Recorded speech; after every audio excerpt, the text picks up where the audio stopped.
Olá, amigos e amigas do saber. Aqui é o Glauber Ataíde e este é o podcast Filosofia Vermelha. Nesse episódio de hoje, nós vamos falar sobre o argumento ontológico para a prova da existência de Deus. É um argumento formulado no século XI por um filósofo italiano chamado Anselmo de Aosta, ou então Anselmo de Cantuária, porque ele foi bispo nessa cidade, a chamada Canterbury em inglês. Só que esse episódio vai ser um pouquinho diferente. Eu já estava planejando gravar um episódio sobre esse tema, porque a gente publicou recentemente um vídeo no canal no YouTube, e eu gosto de regravar o que eu faço lá no canal aqui no podcast, porque às vezes a gente consegue abordar o assunto com um pouco mais de profundidade.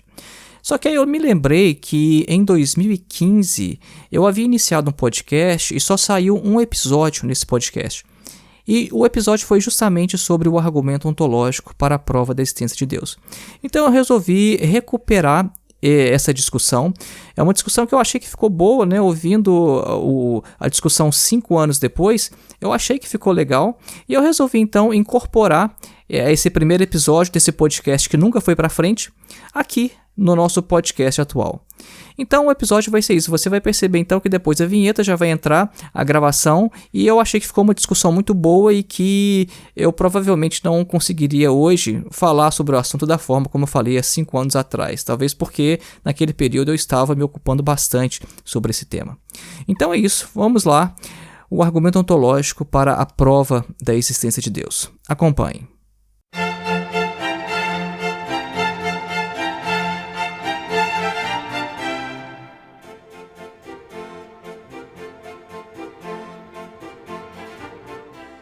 Vamos hoje fazer uma viagem à Idade Média. Vamos falar de um filósofo não muito conhecido na história da filosofia, mas que teve uma influência muito grande através de um argumento que ele desenvolveu chamado o argumento ontológico para a prova da existência de Deus. Este filósofo, que é também um teólogo, é o Anselmo de Cantuária, que depois foi canonizado pela Igreja Católica, é chamado também de Santo Anselmo, e ainda chamado de Anselmo de Aosta. Aosta por causa do local de nascimento dele, que foi ali na Itália. Cantuária porque ele chegou a ser bispo de Cantuária, na Inglaterra, então você encontra na literatura esses dois nomes, Anselmo de Aosta ou Anselmo de Cantuária. O Santo Anselmo, ele nasceu ali no século XI, mais especificamente no ano de 1033, e faleceu no século XII, em 1109.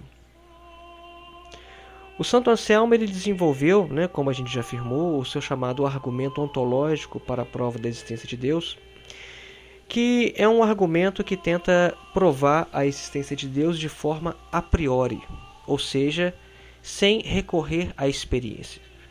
Porque há várias formas, há vários tipos de provas da existência de Deus.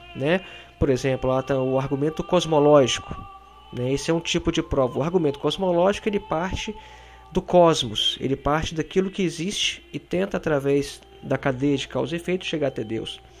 Há também um argumento axiológico, que são aqueles argumentos que tentam provar a existência de Deus a partir da existência de valores morais. O argumento ontológico ele é um argumento a priori porque ele não parte do cosmos, das coisas criadas ou dos valores morais, ele não parte de nada para tentar provar a existência de Deus. O argumento ontológico ele parte unicamente do conceito de Deus, ou então, no caso de Anselmo, como a gente vai ver, ele tenta demonstrar de alguma outra forma, a priori, sem em momento algum recorrer à experiência. Mas a gente vai ver que o argumento de Anselmo, embora seja chamado de ontológico, talvez não seja exatamente isso, um argumento ontológico. O argumento do Anselmo, a gente já afirmou, foi um argumento muito influente. Ele teve uma história muito interessante, através dos séculos. Isso pelo fato de que, um pouco depois ali do Anselmo, ainda na Idade Média, o argumento dele foi duramente criticado pelo Tomás de Aquino. E depois dessa crítica de Tomás de Aquino, o argumento caiu no esquecimento por uns 2, 3 séculos aproximadamente. Não se falava mais devido à grande autoridade, né, de Tomás de Aquino no âmbito da teologia e da filosofia. Mas ali, já na modernidade, o argumento ontológico ele foi reformulado pelo Descartes. O Descartes, em suas meditações, ele coloca uma nova versão do argumento ontológico, né, embora não exista evidência, né, de que o Descartes estivesse, né, em diálogo direto com Anselmo. Parece que o Descartes nem ao menos conhecia o argumento, ele não tinha lido a obra do Anselmo ainda, né, mas possivelmente o Descartes, por ter tido uma formação, né, numa escola jesuíta, ele deve ter ouvido em algum momento alguém falando sobre esse argumento, né? Mas de maneira direta, sim, o que se sabe é que o Descartes ele não tinha tido, quando formulou seu argumento, acesso à obra do Anselmo. Não só o Descartes, mas depois também o Spinoza. O Spinoza, logo no início da sua ética, ele também reformula o argumento ontológico, né, do Anselmo de Aosta. Mas o Spinoza ele tem mais em mente ali o Descartes também, né? Mas o Leibniz também vai fazer uma versão do argumento ontológico, né? Então, ou seja, né, já são 3 só na modernidade: Descartes, Spinoza e Leibniz, né? E depois ainda vem o Kant, né? Mas o Kant, o que ele faz é uma crítica ao argumento ontológico. O Kant ele não faz uma reformulação, ele faz uma crítica, e uma crítica considerada por muitos como uma crítica definitiva, demolidora do argumento ontológico. Agora, já no século XX, o argumento ele foi reformulado também pelo Kurt Gödel, um lógico, e mais recentemente pelo Alvin Plantinga, que é um filósofo da religião estadunidense, né, que tem a sua própria versão do argumento ontológico. E isso nos mostra, né, que o argumento ontológico, que começou ali no século XI com o Santo Anselmo, ele tem uma história no mínimo respeitável, né? Então vamos lá, a gente já está, né, num tom meditativo, né, como a obra existe, né? Vamos falar então sobre o argumento ontológico, né? O Santo Anselmo, no século XI, ele havia escrito uma obra chamada Monológio. Nessa obra ele tentava provar a existência de Deus através dos argumentos cosmológico e axiológico. Mas o Anselmo ele percebeu, né, e devem ter falado isso para ele também, né, mas ele reconhece isso, que esse livro dele era de difícil compreensão. O Anselmo diz que devido ao entrelaçamento, né, das diversas questões que ele colocava, né, era muito difícil compreender a obra, e que ele estava buscando então um argumento mais simples, um argumento único que pudesse provar de uma forma simples, né, e elegante. Ele não usa essa palavra elegante, eu que estou usando, mas de uma forma simples, a existência de Deus, né? E ele vai tentar isso na obra que ele escreveu em sequência ao monológio, que é a obra Proslógio, né? Então, nesse podcast, o que a gente está analisando é o argumento ontológico desenvolvido pelo Santo Anselmo na obra chamada Proslógio, né? Essa obra ela tem também o título de A Fé Buscando Apoiar-se na Razão, né? É uma obra que ela é escrita, né, num tom de meditação, né? Ela lembra muito as Confissões do Santo Agostinho, né, porque o Anselmo escreve em primeira pessoa e se dirigindo a Deus, né? E por isso que ela tem esse subtítulo, A Fé Buscando Apoiar-se na Razão, né? É uma obra que ela já pressupõe que Deus existe, em primeiro lugar, porque ele escreve, né, falando diretamente com Deus. Mas o Anselmo ele tenta desenvolver um argumento que não pressuponha a existência de Deus, né? A gente vai ver como é que ele desenvolve o argumento, né? Agora, ele fala, né, de fato, né, que Esse argumento dele, ele pressupõe que a pessoa crê em Deus. Ele chega a afirmar isso, né? Porque o Anselmo ele tem uma influência agostiniana muito forte, né? Inclusive chega a afirmar no primeiro capítulo que ele não busca compreender para crer, mas que ele crê para compreender. Isso é Santo Agostinho, né?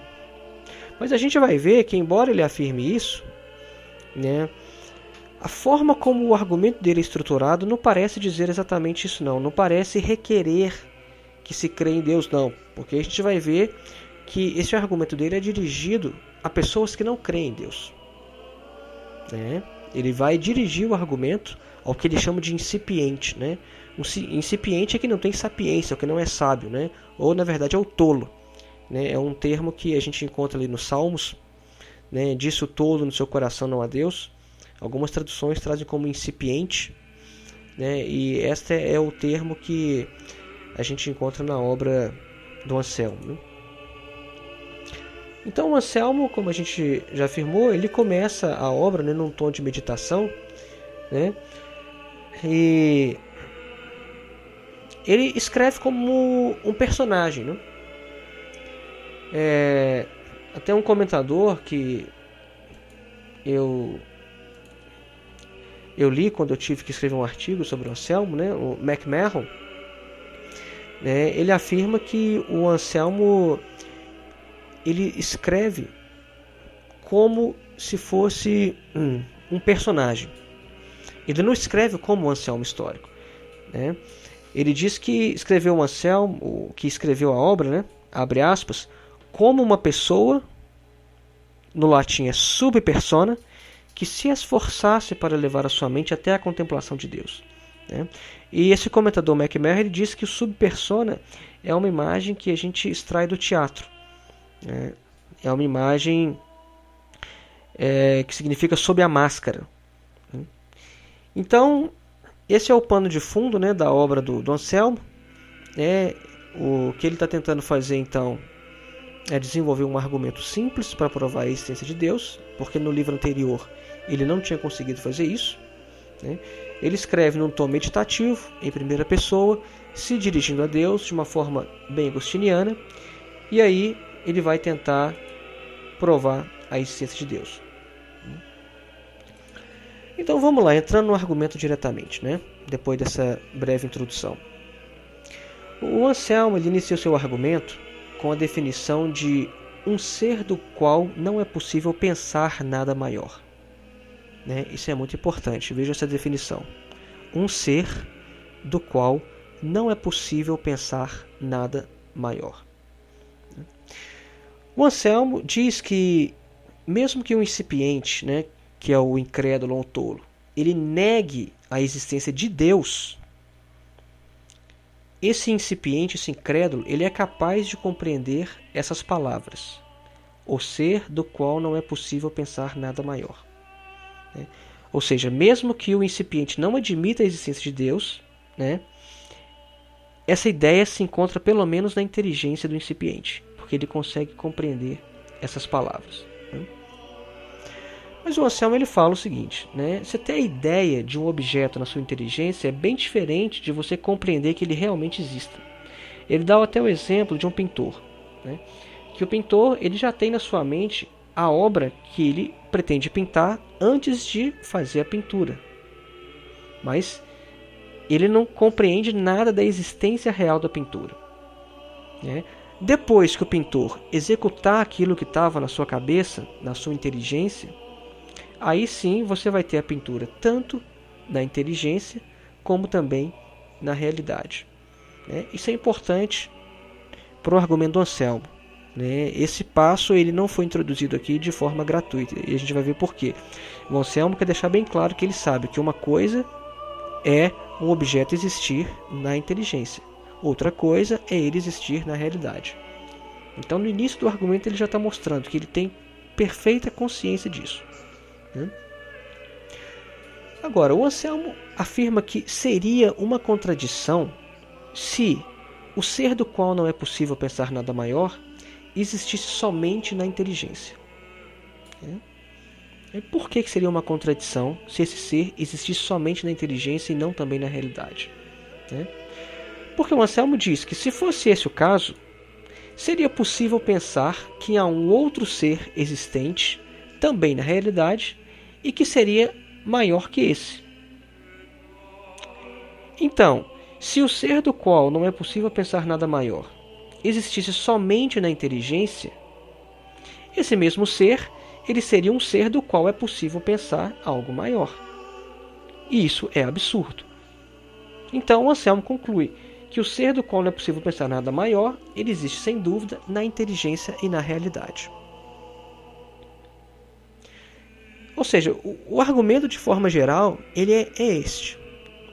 É um argumento que na obra do Anselmo, no Proslógio, ele é apresentado somente em 2 capítulos. A obra já é pequena e o principal, o essencial do argumento é apresentado em 2 capítulos. Agora, vamos tentar entender o que o Anselmo está falando.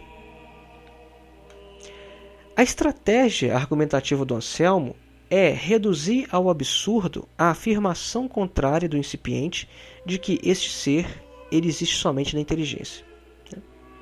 E preste atenção, eu estou falando a todo momento este ser. Não está se dizendo sobre Deus. Isso é muito importante. A gente está falando de um ser do qual não é possível pensar nada maior. Agora, que ser é este? Este ser é Deus? Neste ponto da argumentação ainda não se sabe que ser que é este.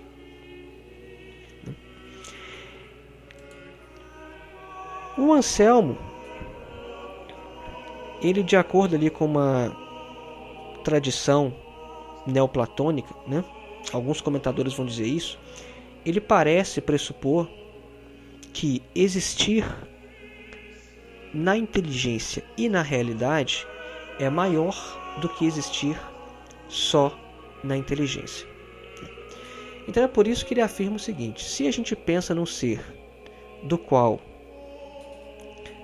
não é possível pensar nada maior, e este ser não existe na realidade, então eu consigo pelo menos imaginar um outro ser que exista na inteligência e também na realidade. Eu consigo imaginar isso. Então não é possível imaginar o ser do qual não é possível pensar nada maior e retirar dele a existência no mundo real. Porque se eu dissesse que este é um ser do qual não é possível pensar nada maior, mas que ele não existe na realidade, ora, então eu consigo imaginar, eu consigo pensar um outro ser que existe também na realidade. Então, isso é uma contradição. Porque, peraí, eu disse que eu consigo imaginar um ser do qual não é possível pensar nada maior, mas que ele não existe na realidade. Então, na verdade, esse ser é um ser do qual é sim possível pensar algo maior. Porque eu consigo pensar um outro ser igualzinho a este, mas que também existe na realidade. Então, é uma contradição você dizer o ser do qual não é possível pensar nada maior não existe na realidade. Porque ele tem que existir também na realidade para ser o ser do qual não é possível pensar nada maior. Então, a estratégia argumentativa do Anselmo é basicamente essa. Ele reduz ao absurdo a afirmação contrária de que o ser do qual não é possível pensar nada maior existe somente na inteligência e não na realidade. O argumento do Anselmo é basicamente este. É um argumento que, como a gente já afirmou, teve uma história respeitável, por toda a filosofia, desde a Idade Média até a filosofia do século XX. Mas é um argumento que recebeu várias críticas, e a primeira não foi a do Kant. A primeira crítica dirigida ao argumento do Anselmo surgiu logo que a sua obra entrou em circulação, logo no século XI. A crítica foi feita por um monge chamado Gaunilo. Essa crítica, na verdade, ela é atribuída a Gaunilo mas não se sabe se de fato Gaunilo foi quem escreveu a primeira crítica ao argumento ontológico do Santo Anselmo, né? Porque o Anselmo, ele parece não conhecer o autor da crítica que foi lançada logo na época em que o proslógio entrou em publicação. Isso pelo fato seguinte, né? É interessante a história do texto. Assim que o Anselmo publicou o proslógio, começou também a circular esta crítica, né, ao argumento ontológico, né, que está no proslógio, e o Anselmo imediatamente escreveu uma resposta, uma tréplica a essas críticas. E o que é interessante é que os manuscritos mais antigos do proslógio todos contêm como anexo as críticas atribuídas tradicionalmente a Gaunilo e a tréplica do Anselmo ao Gaunilo. Então parece que desde muito cedo essas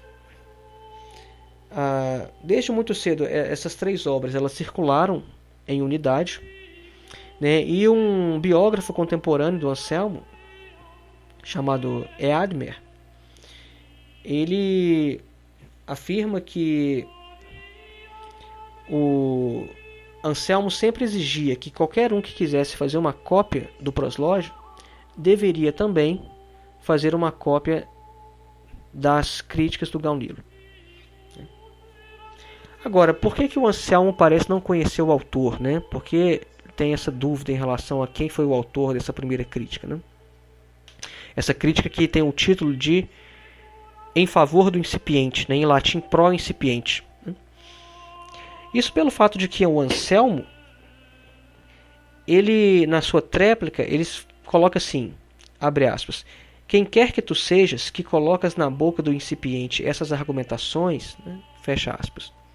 Ele diz, quem quer que tu sejas, eu não sei quem você é, mas quem quer que tu sejas, que estejas argumentando em favor de um incipiente, isso mostra que o Anselmo absolutamente não sabia quem escreveu essa obra, né?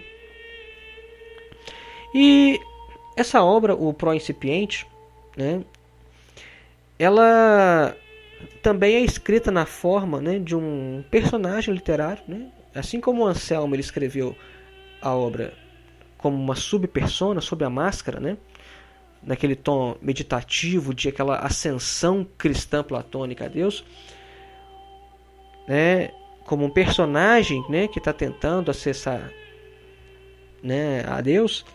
O Gaunilo também faz isso, né? Por isso que é livro em favor de um incipiente. Ele argumenta como se fosse um incipiente, mas ele era um monge, na verdade, né?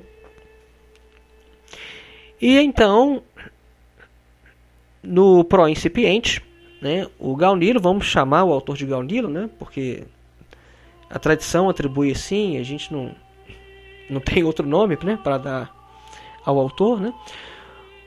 O Gaunilo, ele faz várias críticas, a gente vai enumerar só algumas delas, né? Uma das primeiras críticas que o Gaunilo dirige contra o argumento do Anselmo é o seguinte. Ele diz que o argumento do Anselmo só é válido quando você já tem de antemão a certeza de que aquele ser do qual não se pode pensar nada maior existe no pensamento de maneira diferente da que é possível existir as coisas falsas ou duvidosas. Isso de fato, né? Porque no pensamento a gente de fato consegue imaginar um monte de coisa que não existe. Não é só porque a gente consegue imaginar alguma coisa que essa coisa tem que existir na realidade, né? Por exemplo, a gente consegue imaginar um elefante rosa, a gente consegue imaginar Pégaso, né, o cavalo alado e muitas outras coisas, né, que são coisas falsas, né? Então, a primeira crítica do Gaunilo é essa. Uma segunda crítica é que, se é possível conceber que Deus não existe, então a gente pode pensar da mesma forma que o ser maior que todos, em latim maius omnibus, ele também não, né? Agora vejam aqui que sutil, né? É fato que muitas pessoas não acreditam em Deus, né? Ou seja, é possível pensar que Deus não existe. Isso é uma possibilidade, né? Então o que o Gaunilo está dizendo? Ora, se é possível pensar que Deus não existe, é possível pensar também que o ser maior que todos também não existe, né? Agora, o que é sutil aqui é que o Gaunilo ele usa um termo, maius omnibus, né, o ser maior que todos, que é um termo que o Anselmo não utiliza. Vejam, isso é sutil, porque o Anselmo em momento algum fala em ser maior que todos. O Anselmo diz o ser maior do qual não é possível pensar nada maior. Isso é diferente do que falar o ser maior que todos, né? Então isso aqui é um detalhe muito sutil na contra-argumentação do Gaunilo, né? Mas ele diz, se é possível pensar que Deus não existe, esse ser do Anselmo, eu também posso pensar que esse ser também não existe, né? O argumento do Anselmo, portanto, não é conclusivo, né? O Gaunilo também afirma, né, que pelo fato de o ser do qual não se pode pensar nada maior ser diferente de tudo mais que existe no mundo, não é possível concebê-lo em sua mente ao ouvir essa definição. Assim como a gente não consegue entender o próprio Deus. Ninguém entende Deus, porque não é possível ter Deus na inteligência. A gente entende uma ideia, uma vaga noção do que é Deus. A gente usa um monte de analogia para falar de Deus, né? As religiões falam que Deus é Pai, que Deus é isso, que Deus é aquilo, né? Mas a gente de fato não consegue falar sobre Deus. Então o Gaunilo está dizendo, não é possível ter este ser na inteligência, como o Anselmo fala, porque ele é um ser que é diferente de tudo mais do que existe, né? Então quando o Anselmo fala que é possível ter esse Deus, que é possível ter este ser na inteligência, o Gaunilo diz, não é possível. Não é possível ter ser na inteligência, assim como não é possível ter Deus na inteligência. Agora, um outro argumento muito interessante também que o Gaunilo utiliza, que é o argumento talvez mais conhecido dele, o argumento mais famoso, é o argumento da ilha perdida. Esse argumento é muito interessante. O Gaunilo afirma o seguinte, né? Existiria uma ilha em alguma parte do oceano, né, que, devido à dificuldade, né, ou mesmo a impossibilidade, né, de se descobrir em geral que não existe, essa ilha é chamada de a Ilha Perdida, né? E disse que essa ilha tem todo tipo de riquezas inestimáveis, né? Essa ilha não tem nem proprietário nem habitantes, e ela é mais excelente do que todos os outros países habitados pelo gênero humano. É uma ilha da qual a gente pode pensar que em todas as suas propriedades ela tem um grau máximo.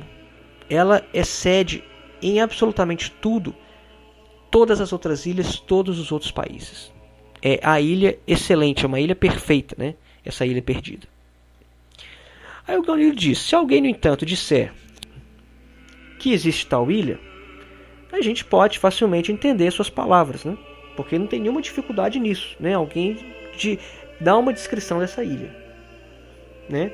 Agora, sendo essa ilha, na imaginação, a mais excelente de todas as ilhas, alguém poderia da mesma forma afirmar que esta ilha existe também na realidade, porque se ela não existisse, qualquer terra existente seria mais excelente que ela. Então, o Gaunilo fala, ora, alguém que tentasse provar a existência dessa ilha com tal argumento, ele deveria mostrar antes de tudo que a excelência hipotética dessa ilha existe como um fato real e indubitável. Então vejam, a estratégia do Gaunilo é pegar a forma do argumento do Anselmo e aplicar a um objeto diferente, que no caso é uma ilha. Ele está fazendo uma paródia do argumento do Anselmo. E ele diz, está vendo? Da mesma forma que você acha absurdo pensar que essa ilha existe, só porque na imaginação ela é uma ilha excelente, da mesma forma o argumento, quando aplicado ou dirigido a esse ser do qual não se pode pensar nada maior, não é um argumento convincente, não é um argumento conclusivo, né?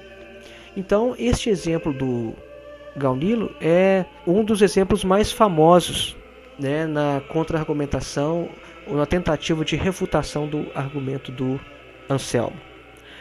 O Gaunilo ele aborda vários outros pontos, né, mas a gente não vai abordar tudo que ele diz, né? Mas de forma geral, esses são 3 das contra-argumentações mais conhecidas dele. E o Anselmo ele respondeu então, né, a esta obra do Gaunilo, né, numa obra chamada em latim de Responsio, né, que são as respostas do Anselmo a esta obra. E é uma obra importante porque ela ajuda a esclarecer o que ele estava tentando fazer no proslógio. É muito interessante essa estrutura, né? O Descartes, por exemplo, nas meditações, ele fez uma coisa parecida, né? As meditações, nas edições em português, a gente parece que tem só uma edição que traz isso, né? Mas as meditações do Descartes, elas geraram algumas críticas na época, e o Descartes ele também anexou essas críticas às suas meditações e tem também as suas tréplicas a essas críticas, né? Então é muito interessante quando a gente tem isso, né, na história da filosofia, e porque isso ajuda a esclarecer, né, o que o autor estava tentando fazer na primeira obra e o que não ficou claro, né? Isso é muito interessante. Isso às vezes até aproxima um pouco mais daquela forma dialética, né, de diálogos do Platão escrever. Então no proslógio, né, na Responsio, o que o Anselmo ele está tentando fazer, de forma resumida, é o seguinte, né? Ele está tentando mostrar que o proslógio ele foi construído como um argumento filosófico, né? Embora a obra seja num tom de meditação, se dirigindo a Deus, né? A obra foi construída como um argumento filosófico e cuja compreensão é acessível a qualquer pessoa que possua razão. O que ele quer mostrar também na Responsa, né? Que a identidade entre Deus e o ser do qual nada maior pode ser pensado, ela é central para o argumento que ele desenvolveu no proslógio, né? Por isso é que eu chamei a atenção para esse fato, né? O ser do qual não se pode pensar nada maior não é inicialmente Deus. Ele é tão somente um ser qualquer, um ser, né? Agora, depois, o que o Anselmo vai tentar fazer é dizer que este ser ao qual ele está se referindo, este ser é Deus. Mas são 2 pontos distintos na argumentação, né? Na Responsa, ele também vai mostrar que Deus, como o ser do qual nada maior pode ser pensado, é um caso especial. E é por isso que o exemplo da ilha perdida é uma refutação que não funciona, que não ataca o argumento do Anselmo em seus fundamentos, né? Pelo fato de que o argumento do Anselmo só pode ser aplicado a um certo tipo de objeto e não a qualquer coisa. E o Anselmo também vai fazer questão de chamar atenção na Responsa, né, para o fato de que o ser maior que todas as coisas, ele não é a mesma coisa do que um ser do qual nada maior pode ser pensado. O Anselmo ele identificou isso nas respostas do Gaunilo e ele vai chamar atenção para isso nas Responsas, né? Bom, algumas das respostas, né, do Anselmo são as seguintes. Em primeiro lugar, o Anselmo, isso é interessante sobre a obra, o Anselmo ele não acredita que o Gaunilo estivesse escrevendo unicamente em favor de um incipiente. Ele acha que o Gaunilo era um católico que não queria aceitar a argumentação do Anselmo. E isso é interessante, porque o Anselmo ele responde assim, né? Olha, eu não vou responder este suposto incipiente, né, que aparece aí na sua obra. Eu vou responder diretamente a você. É a você que eu vou responder, né? Porque o Anselmo ele não acreditava que o seu oponente ele estivesse argumentando em nome de um incipiente, mas sim como um católico que não aceita, né, que o seu argumento fosse suficiente para provar a essência de Deus. Então o Anselmo ele já dirige direto, eu estou me dirigindo a você, né? Não tem nada disso de em favor de um incipiente, não, porque você não está falando em lugar do incipiente, você está falando como alguém que acha que meu argumento não é convincente. Então eu vou abordar você diretamente, quanto à argumentação do Gaunilo de que é possível pensar até mesmo as coisas falsas como existentes, né, como a gente deu o exemplo do Pégaso, do elefante rosa, né, o Anselmo responde que seu objetivo no proslógio era simplesmente mostrar que, primeiro, que o ser do qual nada maior pode ser pensado é compreendido pela inteligência e se encontra nela de alguma maneira. Isso em primeiro lugar. Para depois, em segundo lugar, examinar se ele se encontra nela somente como as coisas falsas ou realmente como as coisas verdadeiras. Então ele fala, olha, essa argumentação suíte, que a gente pode pensar coisas falsas, eu não tenho problema nenhum com isso, porque a gente pode mesmo pensar as coisas falsas. A gente de fato pensa um monte de coisa falsa. Né? Agora, isso não quer dizer nada em relação ao meu argumento, isso não enfraquece o meu argumento em nada. Né? Porque não é isso que eu estava tentando fazer. Né? Então essa é a resposta do Anselmo, essa questão de se poder pensar coisas falsas. Né? Depois, o Anselmo responde ao Gaunilo, né, sobre a impossibilidade de se apreender de forma total o ser do qual nada maior pode ser pensado. Né? Porque o Gaunilo falou, a gente não pode pensar, por exemplo, Deus, é impossível pensar Deus, aprender Deus, e a gente também não pode aprender esse ser do qual o Anselmo está falando. Né? Aí o Anselmo ele usa um exemplo, né, uma analogia, né, dizendo que a impossibilidade de se compreender Deus é como a impossibilidade de se olhar diretamente para o Sol. Então, o Gaunilo deveria dizer, né, segundo o Anselmo, que alguém que não pode olhar diretamente para o Sol, então ele não estaria vendo a luz do dia. Né? Então, o que o Anselmo quer dizer?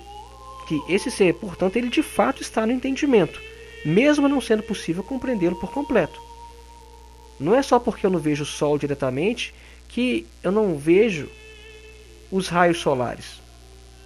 Né? Ou seja, não é só porque eu não consigo compreender completamente esse ser que ele não está no entendimento. Né? Aí o argumento da ilha perdida. Né? O que o Anselmo tem a dizer em relação a esse argumento da ilha perdida? O Anselmo vai dizer que o seu argumento não pode ser aplicado a nenhuma outra coisa, com exceção do ser do qual nada maior pode ser pensado. E essa afirmação não seria uma afirmação arbitrária, né, mas que se seguiria dos resultados do seu próprio procedimento dialético. Né? Porque o Anselmo vai dizer o seguinte, que é apenas no caso do ser do qual nada maior pode ser pensado que se pode derivar certas coisas. Né? O argumento do Anselmo ele só pode estabelecer a existência deste ser supremo e de nada mais. Né? Ilhas e todos os outros seres que existem e não existem em sua totalidade, em todos os tempos e lugares, né? Ou seja, seres que têm início ou dependem de algo mais para sua existência, não podem ser o sujeito dessa razão selmiana, né? Que no latim ele chama de ratio Anselmi. Né? Ou seja, objetos que têm início ou fim, ou composição de partes, eles podem ser pensados como não existentes. Né? Ou seja, qualquer objeto que não existe como um todo, em algum lugar do tempo e do espaço, né, é um objeto contingente. Então vejam, o que o Anselmo está dizendo aqui com isso é que eu posso pensar uma ilha como não existente, e eu sei que uma ilha é um objeto totalmente contingente. Uma ilha não é um objeto necessário. Uma ilha eu posso pensar como não existente num determinado período do tempo ou num determinado lugar do espaço. E que esse tipo de limitação mostra que este objeto é um objeto de um tipo completamente diferente deste ser do qual nada maior pode ser pensado. E de fato o Anselmo, ele, né, de uma forma até chistosa, né, ele chega a falar para o Gaunilo, né, que se alguém puder demonstrar que isso é possível, que é possível você aplicar esse argumento a qualquer outra coisa que não a este ser, ele próprio, Anselmo, ele vai encontrar e vai dar essa ilha perdida a quem puder provar isso para ele, para que essa ilha nunca mais se perca. Ele coloca um desafio, me prova Me prova que meu argumento pode ser aplicado a qualquer outra coisa. Que eu vou encontrar essa ilha onde quer que ela esteja. Eu vou te dar essa ilha. Né? Então ele se mostra bem confiante, né, de que o argumento da ilha perdida absolutamente não atacou o cerne da sua argumentação, né, daquilo que é essencial do seu argumento. Uma outra coisa que o Gaunilo afirmou e que o Anselmo refuta, né, é a questão de que da mesma forma como você pode pensar da mesma forma que se pode pensar Deus como não existente, pode-se pensar este ser do qual nada maior pode ser concebido também como não existente. Aí o Anselmo responde dizendo, né, é uma coisa inacreditável, né, que qualquer homem, que qualquer pessoa, ao ouvir as palavras, o ser do qual nada maior pode ser concebido, e as compreendesse em certa medida, fosse negar essa existência só porque ele nega a existência de Deus. Né? Vejam só, o Anselmo mais uma vez está deixando distinto, né, este ser de um lado e Deus do outro. Né? Fala, não é só porque o indivíduo diz que Deus não existe que ele vai ouvir sobre esse outro ser e vai automaticamente falar, assim como eu acho que Deus não existe, só por isso eu vou dizer que esse ser não existe. Porque ele está dizendo que são coisas diferentes, são coisas distintas, né? E que um não vai levar a negação do outro, porque inicialmente esse é o argumento, os dois não são a mesma coisa. Como a gente já afirmou, no passo da argumentação do Anselmo, uma coisa é este ser. Depois ele vai falar sobre Deus. São duas coisas distintas. E mais uma contra-argumentação, né, a última para a gente finalizar, em relação àquela questão que o Gaunilo afirmou, né, de que não se pode compreender Deus. Né? O Anselmo também diz o seguinte: nada impede que a gente pronuncie a palavra inefável, apesar de não ser possível expressar aquilo que é designado com esse termo. Como a gente diz, nossa, isso é inefável. O que é inefável? É o que não se pode dizer. O que não se pode dizer, a gente de fato não diz. Mas a gente nomeia o que não se pode dizer com a palavra inefável. A mesma coisa com a palavra impensável. Né?